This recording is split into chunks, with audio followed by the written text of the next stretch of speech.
ver presencial porque tá aí. Ah, Então tá, gente. tem Vamos essa trabalhar na tá bem Ana Beijo. Mandou o link de pé. Mandei.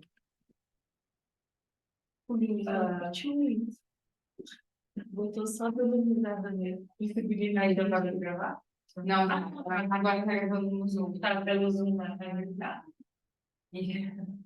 Não, aí que eu tava falando para vocês dessa questão da diabetes, então, gente, ela entra nesse caso da falta do ADH, isso aqui não tem relação com insulina, tá? Quando eu falo da insípidos, não existe uma relação com a insulina, não tem nada a ver. Então, aqui tu não vai usar insulina, tu tem que, né, na verdade, fazer um estudo neurológico para ver se tem tratamento ou não, porque às vezes é a hipótese que é a que está liberando hormônio, e às vezes é o hipotálamo, que é quem está produzindo hormônio. Tem que estudar para ver onde é que está o problema. Uma pessoa dessa, então, 2 litros de água não é o suficiente. Não, ela vai tomar às vezes 4, 5 litros e não vai segurar. Ela vai Não sei se nada. vocês viram aquele caso, que ele não é daqui, mas ele não. Ele tem que beber água todo o tempo, senão ele pode morrer. É o caso da pessoa com que ele dorme e daqui a pouco ele acorda morrendo de sede, se não tomar água ele morre. É o caso da pessoa com diabetes insípida. Entendeu? Porque como tu não segura a água no corpo, tu precisa estar toda hora consumindo. Sim. Entende? Oi. Agora eu quero ouvir, então aí? É o Luiz? É o Luiz? Achei que a Duda também tinha entrado. Fala, Luiz! Tá tudo certo aí? Ele botou oi, sim. Onde é que tá o outro da Duda? Meu amigo, agora a gente fala, manda minha câmera. Não, tô brincando, não vou nem te enxergar sobre isso. Tá, viu? Olha só o recadinho da Ana, acho que a Carol acabou botando ali, né? Mas não vai ter mais as funções online, eu não sei se tem algum atestado, alguma coisa assim, tá? Aí vai ficar as gravadas, caso a pessoa não consiga vir, assiste a gravada. Por causa da função do Zoom, né? Tá bem, obrigada. Então, qualquer coisa, dá frente o grito aí se a gente não te ouviu, Luiz. E se tiverem alguma dúvida, mandem no WhatsApp, por causa que não dá para... Então perfeito. Dá para receber também. Manda no WhatsApp ali, porque aí atrapalha a função da projeção.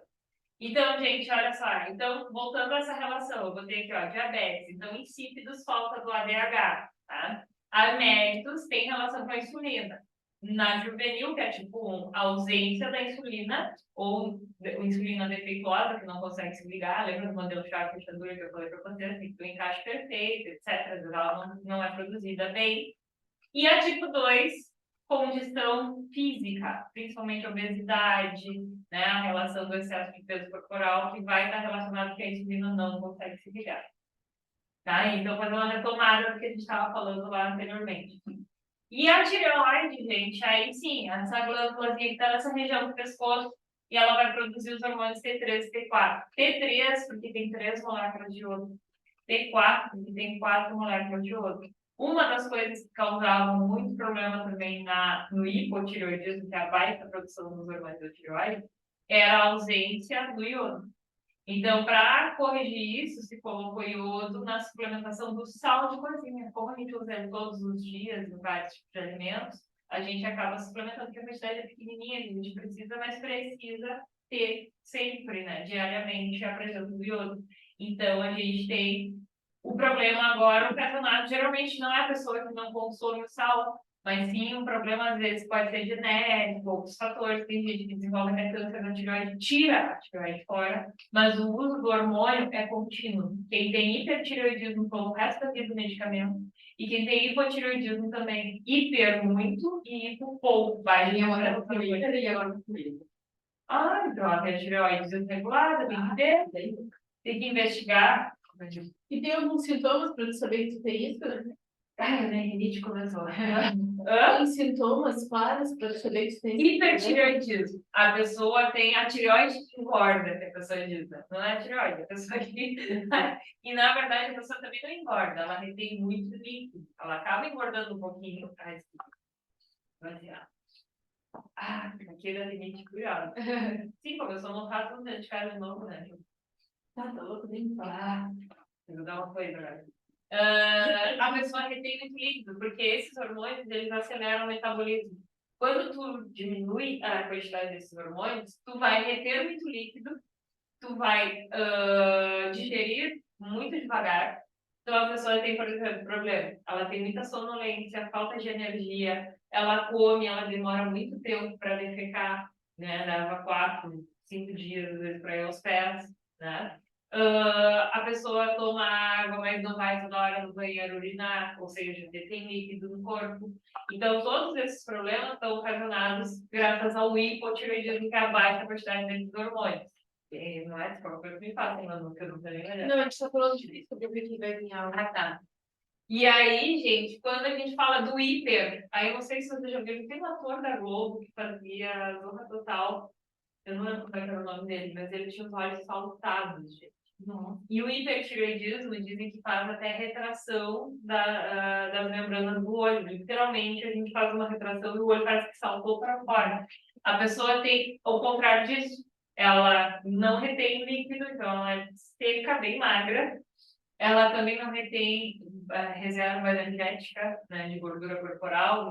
Ela come e já vai no banheiro defecar bem rapidinho, muitas vezes, né? Se levantou da mesa do almoço, já foi pro banheiro. Ela não consegue dormir, aí ela já tem insônia, ao contrário, tem o hipo, né? E ela vai estar sempre muito acelerada. E é por conta desses hormônios em excesso, como eu conheço também. Também tem que tomar medicamento para regular, tá? No caso da mãe que está entre a baixa e a alta, pode ser uma desregulação da glândula mesmo. Né? Então, uma hora ela está produzindo muito. É que, na verdade, nesses dias que a gente tá vivendo, não tem como a gente não desregular muitas coisas. Tá louco. regulando. Até a menstruação, gente, vai regular. Não. A pessoa está estressada, daqui a pouco atrasa a menstruação, ou bem. Tem gente que diz, prof, eu estava dando aula, mas não me disse, prof, para mim é o contrário. Eu fico nervosa e a minha menstruação vem antes. Eu digo, acontece, isso regula o corpo. Não? O hormônio, principalmente, ele é regulado pela nossa condição fisiológica. Calcitonina, deposição de cálcio nos ossos. Aí eu preciso também da vitamina D associada a isso para fazer essa absorção. Cuidado com a vitamina D, gente. Vitamina D, a gente falou na bioquímica da célula, né? Ela vai ser encontrada em alguns alimentos, principalmente o salmão, alguns peixes, tem grande quantidade de vitamina D, alguns queijos, etc. Mas aqui ela é considerada uma vitamina. Se eu for tomar sol para produzir vitamina D, eu considero ela um hormônio. Tá? Então, cuidado com isso. Ela é um hormônio quando eu produzir. Quando o meu corpo está produzindo, é um hormônio. Quando eu estou ingerindo na alimentação, ela é uma vitamina. Uma suplementação alimentar. E aí, gente, calcitonina deposita cálcio nos ossos, ou seja, ela é responsável pelo enrijecimento do nosso osso e pelo crescimento também, muitas vezes, né? Porque, como eu falei para vocês, é a entrada de fosfato de cálcio. O hormônio oposto é o paratormônio produzido nas paratireoides. O que são as paratireoides? São 4 glândulazinhas ao lado da tireoide. Lembrando que a tireoide é essa daqui, tá? Só falando de sintomas, né, do hiper. O bócio, que é o inchaço da glândula no pescoço. O pescoço tem a glândula bem saltada. É uma das condições também de quem tem o hipotireoidismo. Eu tive uma vez isso, A glândula incha. a médica achou que eu tinha isso. E aí fiz os exames, era um inchaço das minhas línguas. E aí, Ou a amígdala também, isso, está mais inchada. Aí eu tive que ficar acho que 5 dias tomando direto na veia, porque Ah, antibiótico oral não adiantava. Acho que tu falou aquela hora. Pro meu mãe, uma vez ele é médico. E aí aquela hora dele, ele olhou assim pra mim. Chata, não tem problema na tireoide? Eu, não. Por favor, porque a pessoa também tem pescoço menor, pois é. tem que cuidar que essa troca, isso é uma confusão. Mas até gordura no pescoço. Pois é. A pessoa que Eu já tem tinha falado com minha alta mãe. taxa de gordura, a circunferência do pescoço também conta muito para medir a bioimpedância. Bioimpedância, que é uma das medidas que ele faz, que é do pulso e do pescoço. Tem que ter uma medida lá que a gente precisa para fazer funcionar física. Gente, paratormônio é o oposto da calcitonina. Calcitonina, deposição, paratormônio, retirada de cálcio dos ossos. Lembrando, aqui em relação técnica com histologia, porque Qual a função do osso estrutural? Para me movimentar, ele é rígido, né? Ao mesmo tempo, ele é a minha reserva natural de cálcio. Para que eu preciso de cálcio? Para coagular o sangue e para fazer contração muscular. Lembra que eu falei para você? Então, contração muscular, a gente faz o tempo inteiro, porque a gente se mexe o dia inteiro. E o próprio músculo cardíaco está lá batendo, o diafragma está fazendo movimentação para estar respirando.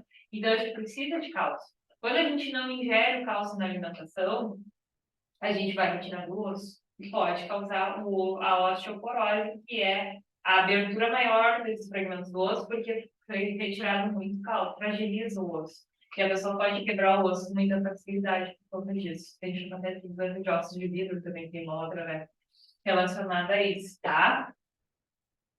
Pâncreas. Bom, aí é aquilo que a gente estava falando da insulina, que eu já expliquei para vocês, né? Então, a insulina, ela vai... Cuidado, pâncreas é uma glândula mista.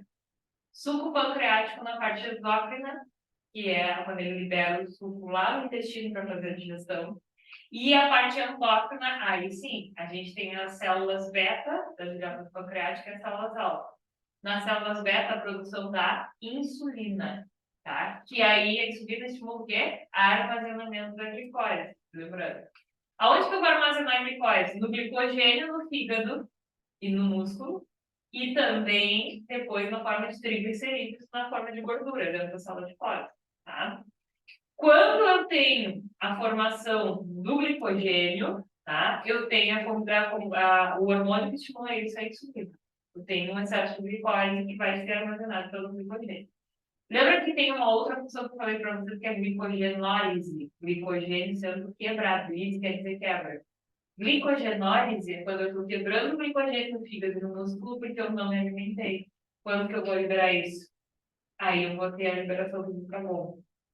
Então, eu vou estimular as células alfa, né? E eu vou liberar o glucagon na minha corrente sanguínea. Então, aqui está mostrando os caminhos, ó. Aqui é armazenamento, aqui estimula baixa taxa de glicose, estimula as células alfa, inibe as beta, que é não produzir insulina, e aí eu vou quebrar o glicogênio e vou liberar a taxa de glicose na minha corrente sanguínea.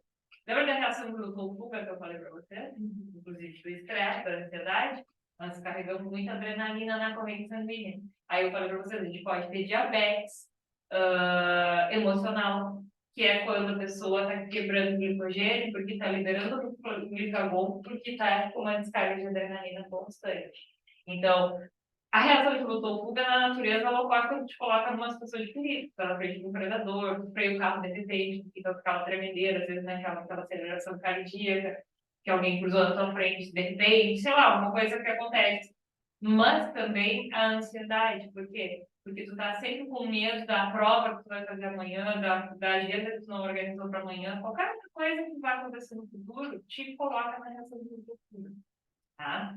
E também hipertensão arterial, lembra que eu falei para vocês, existe hipertensão emocional, que é quando a pessoa se colocou também, tem descarga de adrenalina na corrente sanguínea, e a média pressão, a gente falou, hipertensão, esteve, né? Hipertensão 19/12.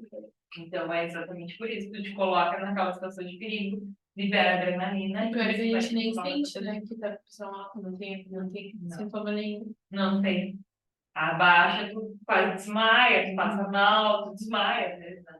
Mas a alta não. E geralmente, quando ela dá sintoma, uma dor na nuca, e aí é quando ela já tá lá disparada. Eu tava lá, tinha um vídeo, tava com a pressão baixa, mas ele recém tinha feito um transplante de medula. Aí a médica pediu um raio-x para ver se tava tudo ok. Aí tem relação, porque aí você está fazendo uma função de transplante, é fora do funcionamento normal, né? Gente, então aqui, ó, tipo 1, o pâncreas libera a insulina, mas ela não se liga. Tipo 2, libera a insulina, ela não consegue se ligar, né? Ou também não produz, tá? Ou ela não consegue liberar na forma que tem a configuração do receptor de membrana, que aí ela não vai funcionar, ou produz em baixa quantidade, ou não produz, muitas vezes, aí tem vários casos. Quando é o tipo 2, produz a insulina, mas ela não consegue se ligar porque a célula está no meio da gordura. É diferente. Isso aqui já é o neném, o gárgio de olhando. Puxa, como estou fora de forma. Só uma coisa a fazer. Não pode perder as banhas amargas. E ele bota, tem gente que faz isso, às vezes, né? Aquela cinta, a mulher nem respira. O que aconteceu aqui? Ele perguntava qual, não resolvia o problema, ele ironizava, né? E aí perguntava qual tipo de doença que ele estava predisposto. Seria também infarto do miocárdio, porque gordura visceral, como eu falei para vocês, na região da barriga, significa que o coração pode estar espremido, às vezes, no meio da gordura. E também a condição do diabetes, tipo 2. Tá? Então, ele pode relacionar vários tipos de doenças, mas com circunferência abdominal ou é risco cardíaco ou é diabetes tipo 2. Suprarrenais. Aí vem os hormônios que a gente estava discutindo ali. Por exemplo, cortisol, gente, ele é necessário para o funcionamento do meu corpo e é normal eu ter cortisol na corrente sanguínea. E eu preciso dele. O problema é a alta dosagem de cortisol. Você já deve ter ouvido falar várias vezes que a pessoa estressada libera grande quantidade de cortisol. Aí sim, olha só, ele é um glicocorticoide que diminui a permeabilidade do capilar sanguíneo. Ele é um processo anti-inflamatório do corpo.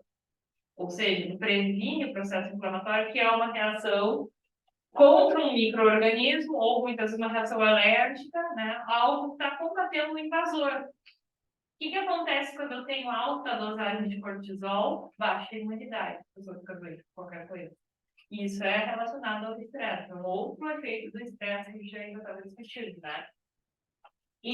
Mas, como eu falei, eu também preciso dele para combater os processos inflamatórios, né? Então, por exemplo, quem tem uma rinite, uma sinusite, também tem muito processo inflamatório, aí tem baixa quantidade de cortisol, tá? Então, eu preciso regular. E os corticoides vão vir exatamente para isso, tá? Aldosterona, aí um mineral corticoide. Aí eu vou regular principalmente o nível de sódio, né, no meu corpo, porque eu preciso, bomba de sódio e potássio, por exemplo, né, fazendo aquela regulação, eu preciso também de sódio. Só que aumenta a retenção desse sódio lá nos rins para o acúmulo de água no corpo para aumentar a pressão arterial. Quando é que isso acontece? A pessoa que tem a pressão baixa. Para reter água, mas não agora porque não está bebendo água, para reter água, para aumentar a quantidade de líquido nos meus vasos sanguíneos, e quando eu tenho mais líquido, eu tenho uma pressão arterial maior também, tá? E na medula, também das suprarrenais, a gente tem a liberação de adrenalina e noradrenalina. Então, relacionados com a reação de glucofuga, como eu falei para vocês, principalmente no susto, né, a adrenalina, que é a epinefrina, noradrenalina mantém a pressão sanguínea. Gente, aqui, ó, já lembrei. Testículo e ovário. Nós também temos, as mulheres, nas suprarrenais, produção de pequena quantidade de testosterona. Pequena quantidade de testosterona. Mas a gente tem testosterona na nossa corrente também. Como eu falei para vocês, por que a gente não se masculiniza, então? Porque é pequena quantidade. Ela está relacionada com a apetite sexual, sensações de bem-estar, prazer, etc., mas baixa quantidade. Quando a mulher toma bomba lá, que também tem testosterona, aí sim ela vai ficar masculinizada, porque eu tenho uma desregulação, eu tenho alta dosagem de testosterona e baixa estrogênio e progesterona. Aí eu vou prevalecer com algumas características mais masculinas. Mulheres que têm alteração aqui nas suprarrenais podem ter, acho que tem uma blogueira que escreve meu aluno estava falando, né, que tem a voz grossa. Não lembro onde é que alguém falou isso. Acho que é doença, Acho que eu achei que era doença, mas não foi. que tu falou até que conhecia. Tem a voz grossa, né? Aí sim, problema nas suprarrenais. A pessoa está produzindo grande quantidade de testosterona. Pode ser um câncer, pode ser só uma desregulação fisiológica, tem que investigar a glândula para ver o que está acontecendo. E o homem também. A alta quantidade de testosterona e baixa de estrogênio também por conta das suprarrenais, tá? Pelos esteroides. Bom, testículo. Então, testosterona, tá? Quando eu falei a imagem que eu falei muito grande, ou na área de salvar o PDF, desconfigurando no vídeo. Testosterona, desenvolvimento dos órgãos sexuais, caracterização sexual masculina. Ovário, estrogênio e progesterona. O estrogênio, principalmente no desenvolvimento das características sexuais femininas e dos órgãos sexuais. A progesterona para preparar o útero para uma possível gravidez, que é depois do processo de ovulação para seguir. Não, quando ele foi fecundado, o óvulo ele vai seguir porque teve um espessamento do endométrio, etc. E tudo isso por conta da progesterona. E foi. Fisiologia era isso, gente. Vou fazer algumas questões que eu sei que o pessoal com dúvida em algumas, né? A Duda não entrou online? Entrou, era ela que tinha, ela falou que tinha dificuldade no sistema. Ai, Escritora, né? esse aí. Que ela- Duda, manda suas dúvidas aí. Oi, tá me escutando? Oi, tô. Achei que você ia mandar no grupo ali. Pode falar.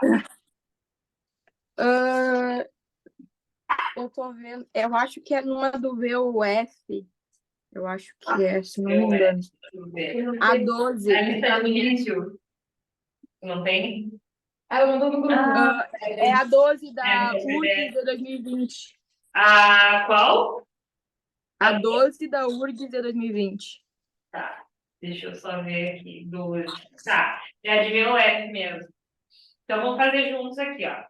Assinar com V de verdadeiro e F para falso. As afirmações abaixo sobre a função renal e a manutenção do equilíbrio hídrico nos seres humanos. Primeira, gente. O sangue chega no glomérulo para ser filtrado através da aferente. Gente, o que acontece? O sangue, lembra que eu falei para vocês que o glomérulo. Bem, Obrigada. Lembra que eu falei para vocês? Eu dei uma aula, Não, capaz, Lembra que eu falei que o glomérolo é um emaranhado de vasos sanguíneos, por isso que é um aglomerado, olha o nome, glomérolo, um aglomerado de vasos sanguíneos, que são muito fininhos, que são chamados de capilares, inclusive por isso, que eles lembram fio de cabelo. Quando eu tenho um estreitamento de um vaso, eu tenho uma pressão maior. Lembra que eu falei para você, se eu apertar a ponta da mangueira, quando eu estou lavando um carro, por exemplo, não aquela tecnológica, sem a ponteira. Quando eu aperto a ponta, aumenta a pressão da água, que é a pressão hidrostática. O meu vaso sanguíneo funciona assim. Se ele diminuir o diâmetro, eu estou aumentando a pressão do sangue passando ali. E aí nós temos as arteríolas aferentes e eferentes. Qual a função delas? A aferente está trazendo. E aí, eu vou confundir aferente e eferente. O nome é parecido? É. Mas aí tu lembra que a aferente está trazendo e a eferente é quem vai efetuar a ação de levar o sangue de volta. Lembra que a gente classificava também o sistema nervoso? Nervo aferente, o que estava levando a informação para ser processada na medula. E lembra que eu tudo vou processar no sistema nervoso central, então lá na medula, no encéfalo, no arco reflexo. Eu processo na medula e trago pelo nervo eferente. Quem é que vai efetuar a resposta? O nervo eferente. E vai ligar na minha placa motora, no músculo, e vai fazer o músculo da perna contrair ou levantar a perna espontaneamente. Então, a aferente está chegando e eferente está fazendo, ou está levando de volta a informação. Nesse caso aqui, eu estou filtrando sangue. Então, as células sanguíneas que não despejaram aquele fluido, na verdade, o que vai despejar dentro da cápsula do glomérulo, que é a cápsula de Bowman? Aquela cápsula ao redor. Cápsula nefrítica hoje, ele chamava de Bowman, porque era o nome do cara que descobriu, né? Vai levar de volta as células sanguíneas e nutrientes grandes que já não passaram ali. Vai passar plasma e alguns nutrientes, como glicose, etc., que depois eu também vou reabsorver e também vai ser levado por esses vasos sanguíneos que estão passando nas regiões do túbulo contorcido proximal e tal. Então, a gente está levando de volta algumas substâncias para a corrente sanguínea. Tá, Duda? Então, a primeira foi a primeira verdadeira. A dúvida, me para aí. Essa aqui é uma dúvida que eu tive também, peraí. Tá. Tá na mesma questão? Não, eu só vou seguir a questão, aí tu acha aí então, tá? Depois, a taxa de filtração glomerular, então a segunda afirmativa, tá? Taxa de filtração glomerular é mantida por um mecanismo autorregulatório que contrai as arteríolas aferentes quando a pressão sanguínea diminui. Não, gente, aí é uma função falsa, porque a gente vai ter o contrário. Taxa de filtração glomerular, deixa eu só ver aqui o que ele está falando, é uma manutenção do mecanismo autorregulatório que contrai as arteríolas e a pressão sanguínea diminui. Lembra que eu falei para vocês da função quando eu contraio a arteríola, quando o vaso diminui o calibre, eu aumento a pressão? Lembra que eu falei? Então é exatamente isso. Se eu tenho estreitamento do vaso, que é a contração, aí eu tenho aumento da pressão e não diminuição. Por isso que a segunda está falsa. A terceira, a reabsorção de sódio nos rins é controlada pelos hormônios aldosterona e angiotensina. Sim, lembra que eu falei que a aldosterona ela vai controlar a reabsorção de sódio nos rins, principalmente e a angiotensina, né, para mim regular a minha pressão arterial quando ela cai. Então, quando ela cai, eu preciso reter mais líquido para aumentar a quantidade de fluido, né, dentro do vaso para aumentar a minha pressão. Então, é exatamente ali que você tem que ter esse controle. E a última, gente, o hormônio antidiurético, que é o ADH, é liberado pelas glândulas suprarrenais. Já está errado. Por quê? Quem é que libera o ADH? A hipófise posterior, a neurohipófise, tá? Quem produz? O hipotálamo. Tá? Então, hipófise e hipotálamo. Então, a gente não tem relação com as suprarrenais. Então, fica verdadeiro, falso, letra B. Duda, foi?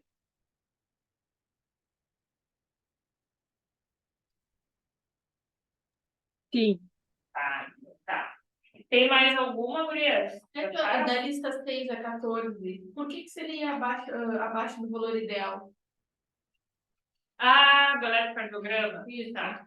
Essa daqui, gente, é uma questão que nem foi biologia, na verdade, ela é Matemática. É simples de matemática, olha só. Ele fala que o batimento cardíaco está entre 60. Vamos ler o enunciado. O eletrocardiograma, exame utilizado para avaliar o estado do coração de um paciente. A 14, tá, Duda e Luiz? O coração de um paciente trata-se de um registro da atividade elétrica do coração ao longo de um intervalo de tempo. A figura representa o eletrocardiograma de um paciente adulto, descansado, não fumante, em um ambiente com temperatura agradável. Por quê? Tudo isso pode interferir no nosso batimento cardíaco. Principalmente o fumante, ele fica ofegante por nada. O calor também aumenta, né? E o calor também aumenta a frequência cardíaca. Então, aí considerando um ritmo normal entre 60 e 100 batimentos, na verdade é sempre o normal de uma pessoa, e isso depende do tamanho da pessoa. Pessoas muito altas tendem a ter uma frequência aumentada também, porque o coração tem que bater mais para mandar mais sangue para todo o corpo que é grande. E pessoas mais gordas Pessoas também, né? com sobrepeso também tendem a aumentar um pouquinho mais o ritmo cardíaco, tá? Então é considerado normal para uma pessoa numa condição fisiológica comum, tá? Então tem que olhar o paciente também, não adianta ter um parâmetro, o parâmetro não é para todo mundo, tá? Os batimentos por minuto, né? Até minuto. Com base no eletrocardiograma, apresentado, identifica-se a frequência cardíaca, que a frequência cardíaca do paciente é. Ele está mostrando o tempo em segundos, ele está te falando que o normal é entre 60 e 100. Vamos dizer que seja 70, que é o mínimo, tá? 60 batimentos por minuto. Não é um batimento por segundo? Quantos segundos tem um minuto? 60, tá? Então, seria pelo menos... Luiz, 60. Isso aí, Luiz. Isso aí. Seria pelo menos, que eu não enxergo, olha só, só estou a janelinha.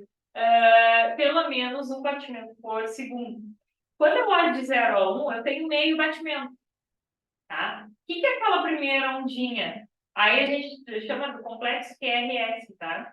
É uma ondinha, principalmente ali quando eu começo o batimento cardíaco, depois eu tenho, então, a sístole e depois a diástole e o intervalinho entre as ondas, tá? Então, principalmente aquela onda grande, vai ser a sístole do meu ventrículo, que é o músculo mais grosso, mais elevado. Então, vai dar um traço maior.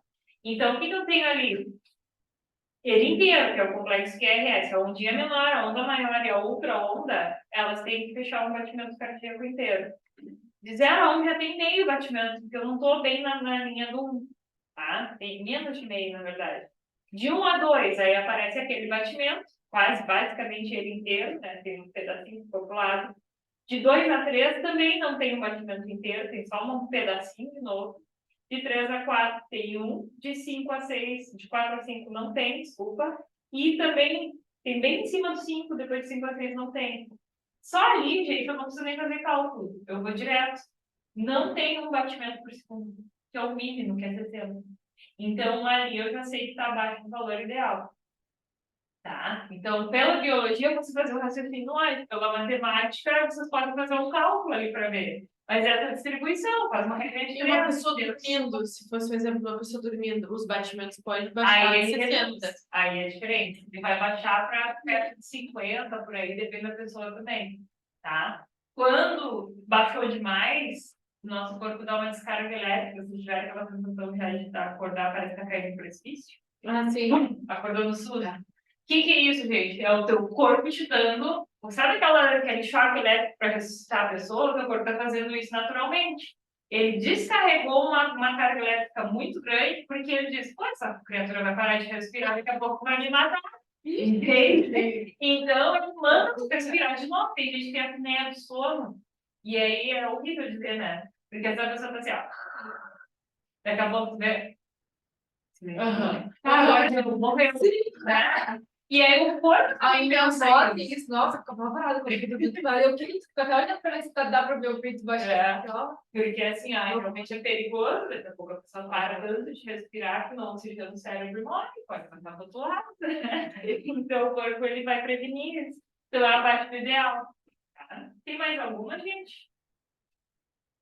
Vocês ficaram com dúvida? Eu não lembro se eu recebi essa. Vocês não querem botar no chat e ninguém botar para vocês aqui, eu tô vendo. Mas eu tô vendo aqui. Na questão 4, por que a alternativa 4 estaria errada? Na questão 4. A 4. A 4 estaria errada? É. Não, a 4 está certa, na verdade. Ó, examine as afirmativas abaixo, relativas à respiração humana. Número 1, ela é responsável pela absorção de oxigênio e liberação do gás carbônico. Tá certo, número 1 tá certo. 2, o feto humano... desculpa aí. A gente tá bravo. O feto humano respira através de brânquias. Que bom, virou um peixe agora. Não, né, gente? Tá errado. 3, então já nem termino de ler. 3, o sangue se utiliza dos glóbulos brancos para transportar oxigênio. Glóbulos vermelhos, as hemácias, os eritrócitos. Tá? Então tá errado também. E a número 4, o ar penetra pelo nariz, passa pela faringe, laringe, traqueia, brônquios, bronquíolos e alvéolos, onde se dá a troca gasosa. Tá certo? Tá, Duda? Será que eu botei no gabarito errado? Não, o gabarito tá certo. É 1 e 4. Ah, tá. É 1 e 4. É que eu vi num site, então o site estava errado o gabarito, eu não vi que tinha um gabarito dentro do grupo. Tá também? Desculpa. Não, capaz, Duda, capaz. Não, e às vezes você me fala que às vezes eu posso digitar correndo o gabarito e digitar errado. Não tem problema. No incêndio, é comum que o indivíduo, assim, tá, gente?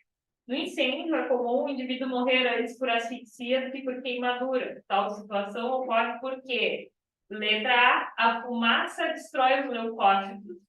Leucócitos pelas minhas células de defesa. Fumaça destrói células de defesa. Eu vou morrer de baixa imunidade? Não, né? B, as plaquetas são destruídas na presença do monóxido de carbono também. Não vou morrer de hemorragia por conta disso, então também não é. C, a hemoglobina combina-se com o monóxido de carbono, formando composto estável. O que é uma ligação química estável, Carol? Aquela que eu não quebro com facilidade. Tá? E aí, o que ocorre? Quando o pigmento hemoglobina combina com o dióxido de carbono, que é o CO2, dióxido, tem 2 oxigênios, aí ele consegue dissociar de novo.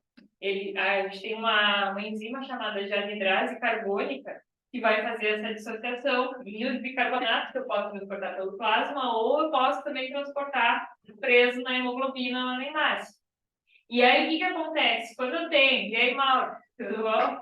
Quando eu tenho essa dissociação, aí sim eu consigo... Então, é uma ligação química instável, eu consigo dissociar. Quando eu encontro o ambiente lá no alvéolo pulmonar rico em oxigênio, eu vou largar o CO2 e vou capturar o oxigênio na hemoglobina.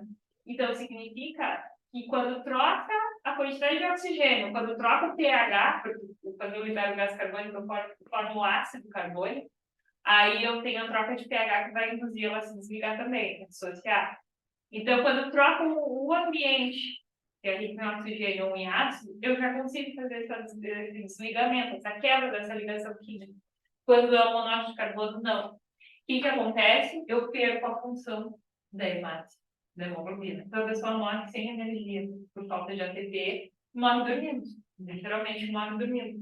Só que aí, lembra aí, eu falei para vocês, né, da recuperação das pessoas do Boate o documentário até mostra umas meninas que pegaram impacto e conseguiram ir para o hospital. E aí, do nada, os médicos ficaram inconformados que as gurias morreram, também morreram. Isso foi porque, primeiro, tinha uma monóxido de carbono, depois tinha um cianeto, acho que era, né? Isso também faz uma ligação estável e também perde a função do hemácia. Ah, então, é muito compostos químicos, na verdade, aquela porcaria daquela esgoto tinha de tudo um pouco. Né? Mais alguma? 9, eu quero dizer, se vocês não têm dúvida. 9. Eu tinha dúvida naquela primeira que a Duda pediu. Ah, que foi a que a gente já fez, tá? A 9 ela é bem legal. Ó. No momento do Enem, sem dúvida, isso aqui foi vestibular, não sei se foi da URGS, acho que foi da URGS. É, sem dúvida, causa nos candidatos uma mistura de sensações, aí, ó, Carol, com prazer por estar próxima à tão sonhada aprovação, emoção por vivenciar uma grande escolha e medo de cometer um equívoco e responder ao responder as questões. Essas sensações estimulam o sistema nervoso, ocasionando taquicardia. Taquicardia não é a taquicardia. Taquicardia é a aceleração descontrolada do coração, tá? Aumento da frequência e aumento da frequência respiratória. Só não fica assim, aquela respiração encurtada, isso é exatamente porque a gente não está oxigenando direito. Então, o simples fato de eu prestar atenção na minha respiração, eu vou dizer assim, ó, na hora da prova, ajuda a relaxar o corpo, tá, gente? Então, se vocês verem que tá, principalmente tu, né, Carol, que a crise de ansiedade tá encurtado demais, o cérebro precisa de muito oxigênio para funcionar. Então, a gente controla na respiração e já se acalma um pouquinho ali também. Uma dica para vocês aí, né? A sinal alternativa, que apresenta a glândula que foi estimulada e o hormônio produzido por consequência das sensações citadas no texto. Letra A, suprarrenal e adrenalina. Letra B, tireoide e adrenalina. C, tireoide e calcitonina. Ou D, hipófise e adrenalina. Nas adrenais, letra A, suprarrenal, né? A gente tem a região que a gente chama de adrenais, onde a gente libera grande quantidade de adrenalina. Tá? Então, é a letra A. Fácil, né? Se não tem mais dúvidas, a gente parte uma locução de 2008 mesmo. Não, mas é aquela assim, se você não tem mais dúvidas, isso, letra A foi, Luiz, eu não tinha visto a tua resposta, mas era a letra A. Tá certo, então. Gente, vamos começar a falar de botânica. Eu vou falar só um pouco sobre a taxonomia das plantas, não vai dar tempo de ver tudo hoje. Se vocês verem aqueles slides, bastante coisa, tá, da botânica, então eu vou usar ele bastante ali, mas é assim, ó, a botânica ela é gigante. Então eu vou resumir para vocês o que é principal para a hora da prova. Intensivo não dá tempo, né? A gente vê tudo no detalhe. Vou dar uma pincelada em botânica, uma pincelada em genética, assim vai, né? Ecologia, agrologia, e já é, não tem muito. Como passa rápido, né? A gente tem muito pouco tempo para prova. Reino plant, então, gente. Características gerais. Lembrando, a gente tem os 5 reinos. Reino Monera, que é das bactérias, bactérias. Reino fungi, ou fungi, na verdade a pronúncia é fungi, que é dos fungos, né, tanto dos microscópicos quanto dos cogumelos. Temos o reino animalia, que aí entram os animais, tá? Falta a gente ver os invertebrados, a parte dos invertebrados a gente deu uma olhada, depois a gente vai todo um pouquinho também. E a gente tem depois o reino protoctita, que é dos protozoários e das algas, e o reino plant, que é o das plantas, tá? Dentro da característica, gente, se classificava, inclusive, fungo como planta antigamente. Não sei se vocês já viram, eu peguei uma vez, quando eu entrei para biologia, peguei um livro na biblioteca da biologia lá, que era um livro antigo, e ele tinha fungo no meio do livro da botânica. Isso porque o cogumelo, por exemplo, é uma planta, né? Ele é enterrado no solo, ele é grande, ele é macroscópico, e até os fungos na microscopia são muito parecidos com florezinhas, margaridas, né? A forma que ele produz os colírios na ponta da ilha também lembram plantas. Como é que eles foram retirados de dentro do reino plante? Uma das características que diferenciam as plantas é a presença da parede celular de celulose, tá? Capacidade de fazer fotossíntese, que são autotróficas, e aí também retira os fungos. O fungo ele tem parede celular de quitina, que é uma substância rígida, parecida com aquela da carapaça do exoesqueleto de um cascudo, por exemplo. E também ele não tem fotossíntese. Oi? A reserva, não? E a reserva. É a reserva também. Na verdade, é uma função estrutural dos carboidratos. Bom, e depois, gente, a gente também tem outra característica que é fotossíntese. São autótrofas, produzem seu próprio alimento. O fungo não produz seu próprio alimento, ele libera enzimas que vão quebrar os produtos de uma planta, de um animal, para se alimentar, né, ser vivo de uma maneira geral. Então, e aí a gente tem um processo evolutivo, porque quando a gente fala das algas verdes, elas são um ancestral em comum com as plantas terrestres. Inclusive, se vocês olharem para uma uva, que é chamada de alface do mar, olha a alface é uma planta, né? Então, ela é muito, muito parecida com uma planta. Qual a diferença, gente? Principalmente no embrião. As algas produzem um embrião unicelular, a planta produz um embrião multicelular. E os órgãos reprodutivos, que são os arquegônios dos anterídeos, são bem diferenciados nas plantas e nas algas não existe órgão reprodutivo. Ela libera as gametas na água, fecundou uma célula, fecunda outra, mas não tem aquela função de órgãos especializados na reprodução. Por que o mofo, no caso, que é um fungo, ele se dissipa tão rápido quando tem umidade no ar? Aí, porque ele precisa ele, na verdade, ele se reproduz mais, ele prevalece. Então, se tu tinha de um farelinho daquele que caiu ali, ele germina todo aquele micélio, conjunto das vitas, que vai se reproduzir no canto da minha parede, por exemplo. E aquilo, gente, ele precisa de umidade para sobreviver, tanto que no verão, quando está seco e a gente deixa bastante vento correndo dentro de casa, eles acabam morrendo e não se disseminam mais. Então, ele precisa da umidade, não é porque a umidade vai carregar o esporo dele, não, é porque ele vai permitir que o esporo germine. Entende? Aí vai ser um pouquinho diferente.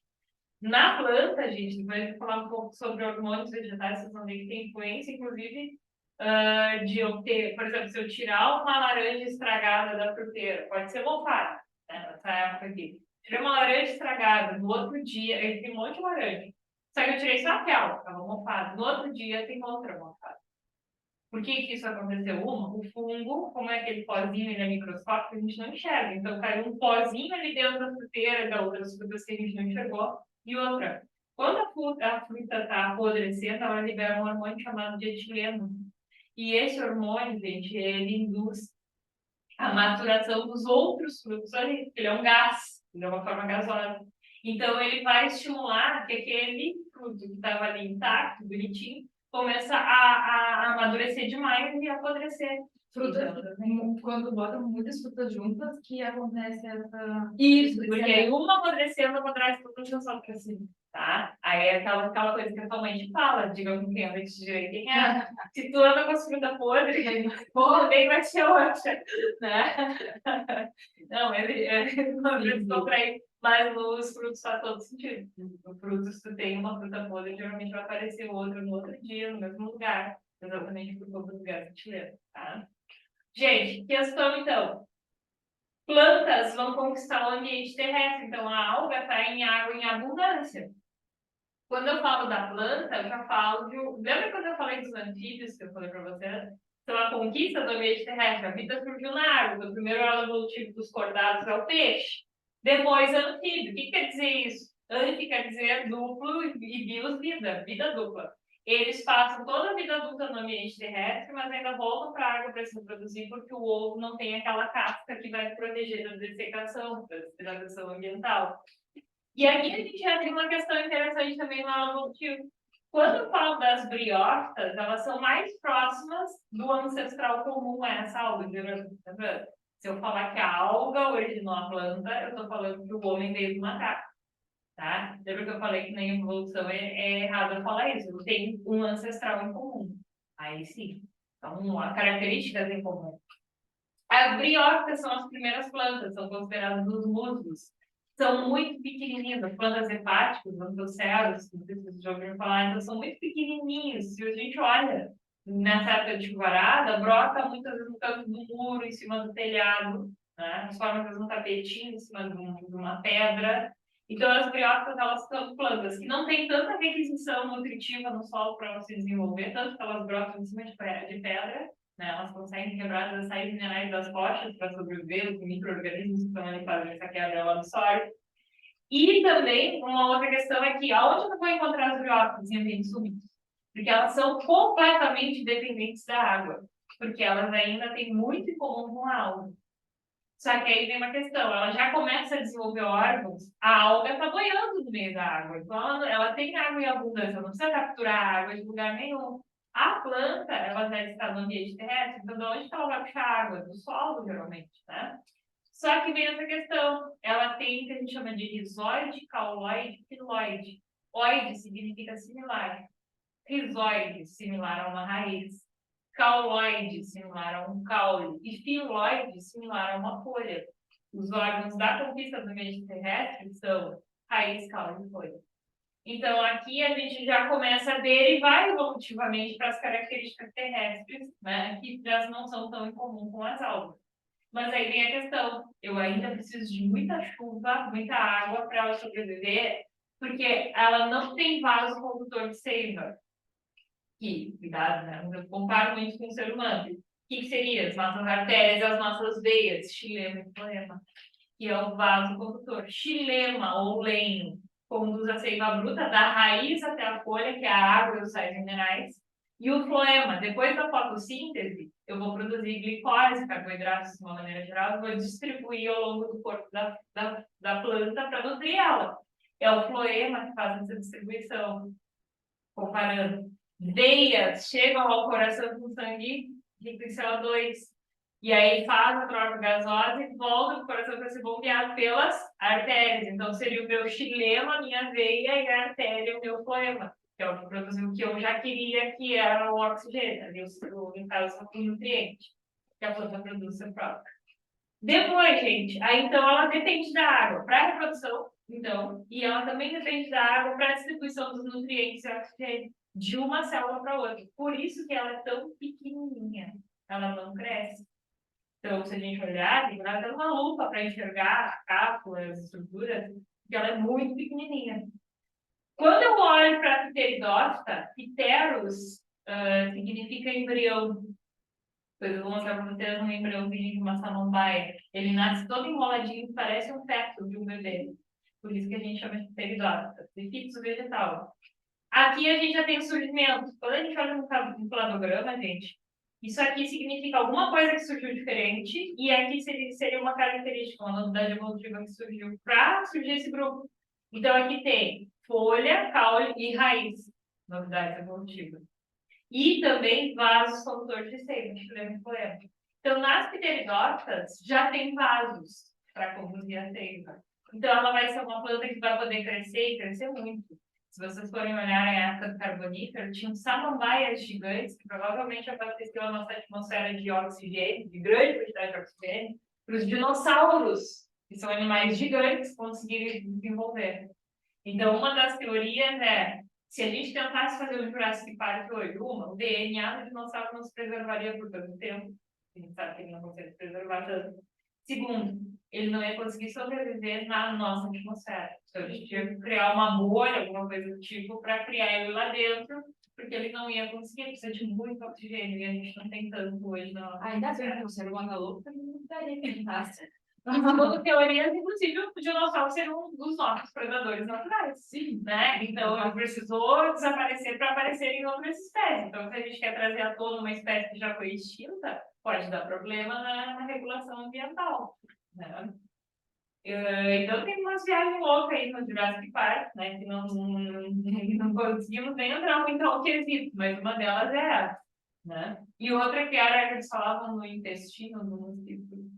Como é que era? O estômago do mosquito, eles achavam. Tem muito vídeo que fala, né? Eles achavam o estômago do mosquito. O mosquito não tem estômago, gente. Não para de viajar, né? A gente tem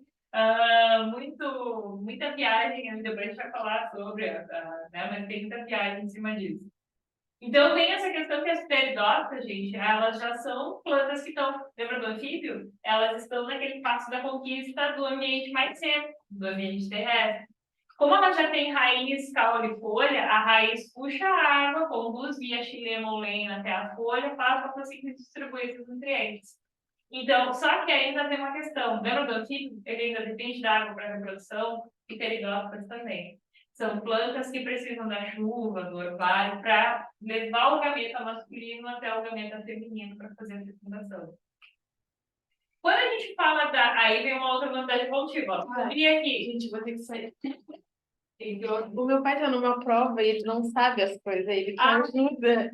Eu vou só falar com ele rapidão. Não, é pra mim entrar no vídeo e responder as questões. Tá, eu não posso uma coisa dessa.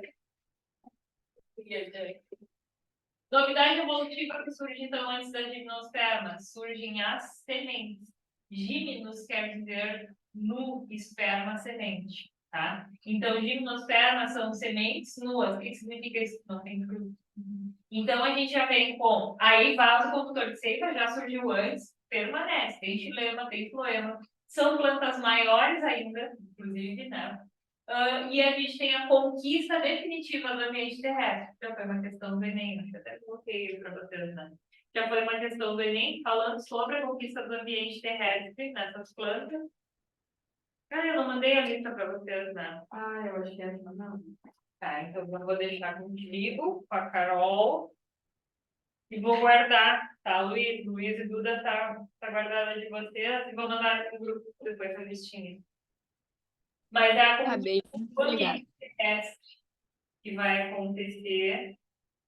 Vou botar aqui portal, que vai acontecer por essas plantas. Aqui. Depois eu mando o gabarito para vocês, que eu acho que eu não digitei esse gabarito. Tá. Aí, ó, bastante aí que eu falar para vocês. Então, aqui, gente, já vem a questão que essas plantas, elas não dependem da água para fecundação, para conduzir o gameta até da estrutura masculina para a feminina. Elas vão depender do vento. E aí vem a época de finados, que está chegando. Depois dessa chuvarada, vai chegar as ventanias. Já tinha, né? Já está chegando um pouco, né? Então, não é porque as almas estão flutuando e nada do tipo. Na verdade, é uma época muito importante que antecede a primavera. Então, o grão de pólen vai ser levado da estrutura, né, masculina até a feminina e vai fazer a fecundação. No caso das gimnospermas, elas não têm flores bem desenvolvidas. O que é a flor dela? A pinha. Então, a gente vai chamar, né, inclusive, plantas que não têm flor de criptógamas, que não têm os órgãos reprodutivos aparentes, briófita e pteridófita, né? E a gente vai chamar de fanerógamas as gimnospermas e as angiospermas. Ou seja, o órgão reprodutivo ele já é grande, aparente, bonito. No caso dela, a gente chama de cones, que são as pinhas.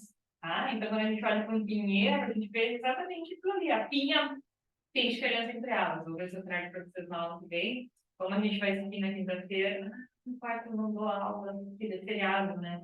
E lá no Imaculada, que é a escola do Dó, tem muito pinheiro. Eu faço os pinhas lá para dar aula. Mas eu vou ver, acho que eu devo ter em casa, vou ver se eu lembro e dou uma olhadinha.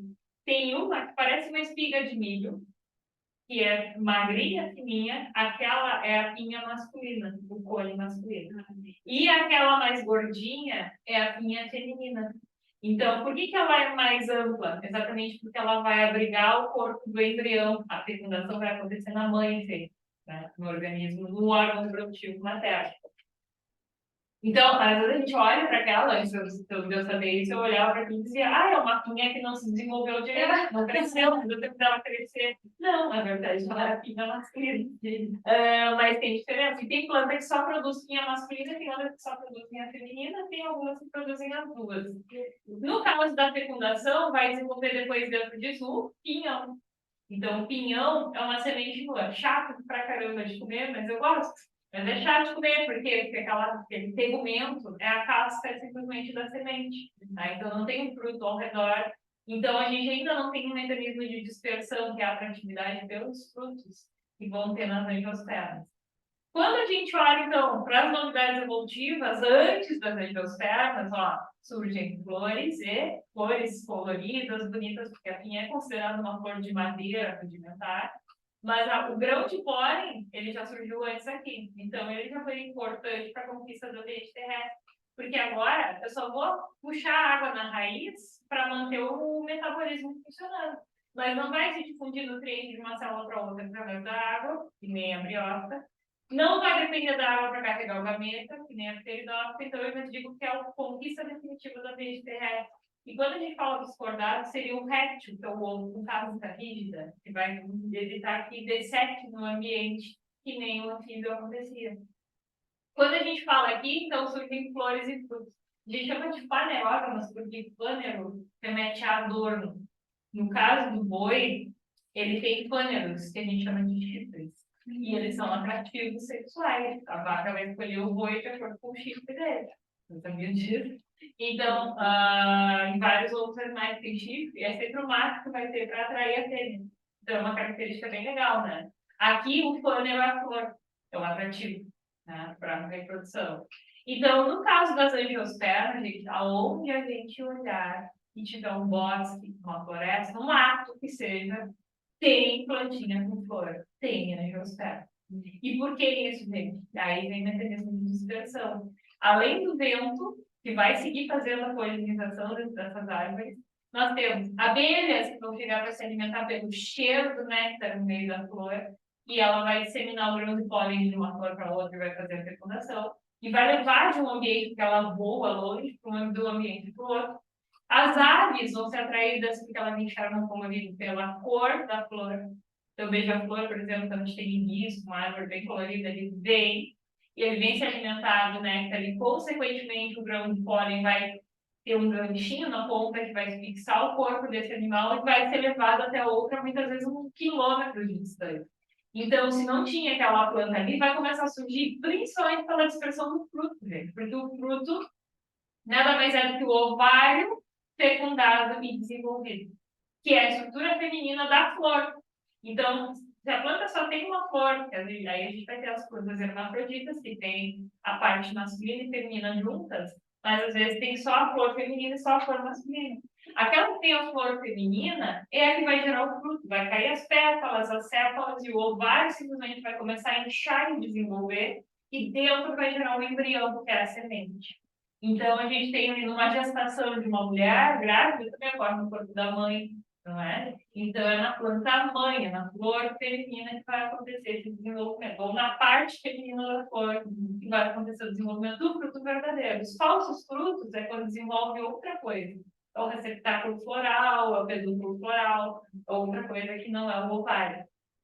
E aí vem essa questão, então, gente, aí, quando um animal vai comer o fruto, cuidado, tá, gente? O fruto ele não vai nutrir a semente para ela germinar. Vocês já plantaram feijãozinho no algodão, né? Não fizeram isso, façam. Para vocês terem, se não tiverem infância, se vocês não plantaram feijãozinho no algodão. Senão a gente faz isso. Acho que trata de fazer uma aula prática de botânica para vocês. Mas não tem nutriente nenhum, porque eu botei o algodão, que é uma coisa morta, seca ali, e eu vou embeber em água simplesmente para a planta, para a semente germinar. Então, da semente, existe uma substância de reserva, chamada de albúmen, que vai dar energia para a semente brotar. E o feijãozinho, portanto, nasceu sem terra, sem nutrientes da terra. Então, é exatamente por conta disso. Então, o fruto não, por mais que ele seja docinho, tenha carboidratos, isso e aquilo, ele não alimenta a planta. Ele simplesmente vai servir para tu ir lá, pegar um fruto, comer e largar a semente. Não vai comer. Né? Se tu comer a semente, beleza, vai sair um cocô. Então, se é uma ave, aí o café mais caro do mundo, qual é? Aquele produzido por uma semente que passou pelo trato digestivo de um passarinho. Não sei se vocês já ouviram falar. Então, esse é o cocô do passarinho. Literalmente, é o café que passou por um processo das enzimas digestivas do passarinho. Como a gente não digere a celulose, que é o revestimento da casca da semente, ela vai sair inteira no cocô. Né? Então, se tu engolir a semente, tá comendo bergamota e não quer botar fora, não tem problema, tu vai engolir, percebe o cocô e vai ficar inteiro em algum outro lugar. Quando o esgoto for para ele tirar, tá levando a semente No caso do passarinho, vai ficar no ambiente, né? Vai dessecar as fezes, vai ficar só a semente, e a semente pode cair num solo fértil e germinar. Então, é um mecanismo de dispersão das sementes. Por isso que a gente vê tanta angiosperma. E só para finalizar, angio vem da palavra anjo, que quer dizer proteção. Esperma, semente. Semente protegida dentro do fruto. Tá? Então, proteção e dispersão. Certo, gente? Então, você já tem subsídio para responder algumas. Depois a gente vai falar sobre a reprodução das plantas de uma maneira bem geral. Eu vou resumir para vocês, eu vou acabar com esse mito que botânica é chato, que botânica é difícil. Principalmente por conta da reprodução das plantas, vocês vão ver que é tudo igual. Vai mudar o nomezinho muitas vezes, mas é tudo igual. Certo? Então tá. Beijinho. Tchau. Vem, já vamos tentando fazer as questões para ter as dúvidas. Até mais. Obrigada, boa noite. Boa noite, Luiz.